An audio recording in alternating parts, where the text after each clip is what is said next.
नमस्कार। आज हम भारतीय इतिहास के एक ऐसे दौर में चलेंगे जिसने 300 से भी ज्यादा सालों तक इस उपमहाद्वीप की तकदीर को शक्ल दी।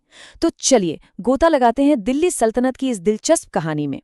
सोचिए, सिर्फ एक शहर दिल्ली, और उसने सदियों तक पूरे भारतीय उपमहाद्वीप की सियासत और संस्कृति की धड़कन बनकर राज किया।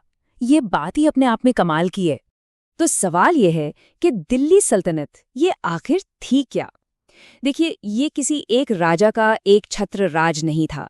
इसे आप एक रिले रेस की तरह समझ सकते हैं, जहां सत्ता की मशाल एक खानदान से दूसरे खानदान के हाथों में जाती रही और इन 5 अलग-अलग राजवंशों ने मिलकर एक बिल्कुल नई प्रशासनिक और कल्चरल पहचान बनाई।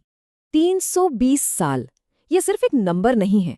जरा सोचिए, इसका मतलब है लगभग 15 पीढ़ियां।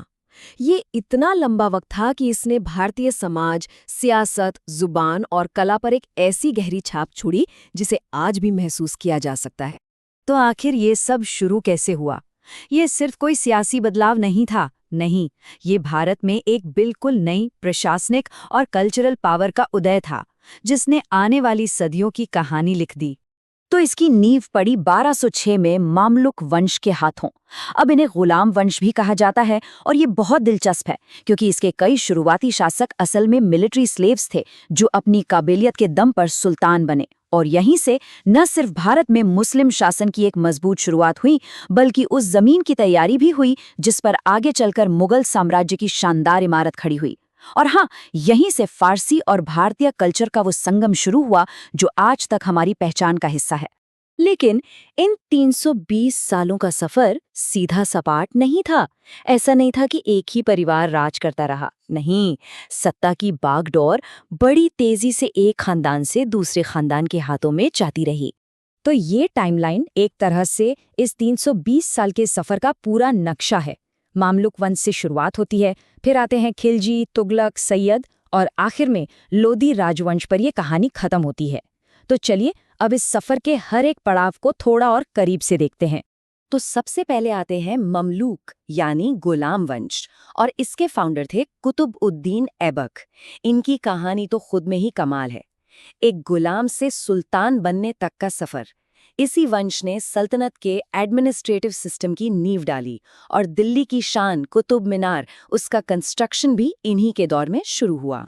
मामलुकों के बाद आए खिलजी, और इनका दौर जाना जाता है जबरदस्त विस्तार और बड़े बड़े इकोनॉमिक रिफॉर्म्स के लिए। अलाउद्दीन खिलजी के अंडर में सल्तनत की सरहदें पहली बार दक्षिण भारत तक पहुंच गई, और उनकी मार्केट कंट्रोल पॉलिसीज वो तो आज भी डिस्कस की जाती हैं। अब आता है इस कहानी का सबसे दिलचस्प मोड़, तुगलक राजवंश।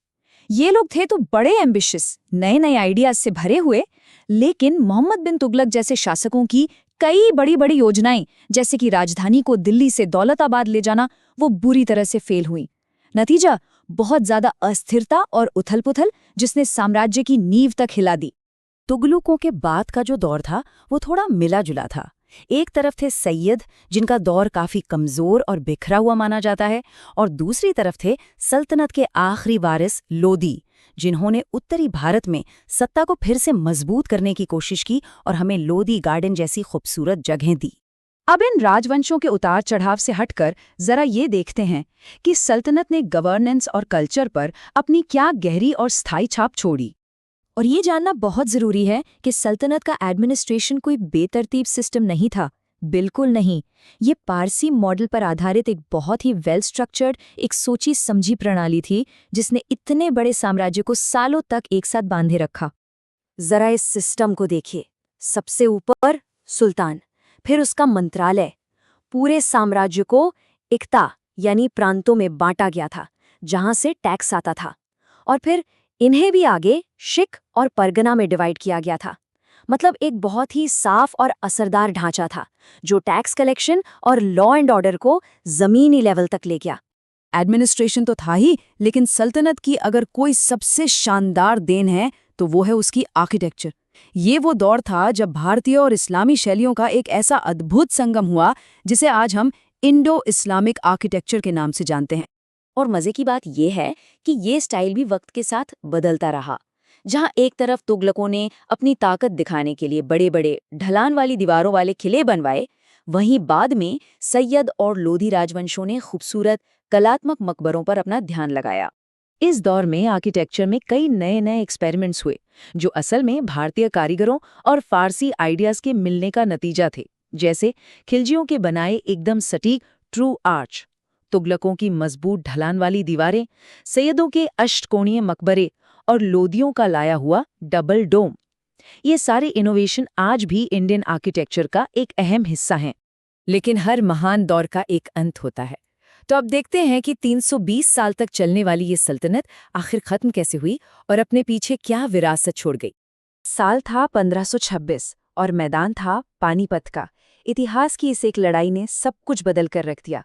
लोधी राजवंश की हार हुई और इसी के साथ दिल्ली सल्तनत का सूरज भी डूब गया।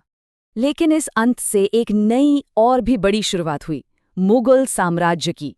बाबर ने सल्तनत द्वारा तैयार की गई एडमिनिस्ट्रेटिव और कल्चरल नींव पर ही अपने विशाल साम्राज्य की इमारत खड़ी की।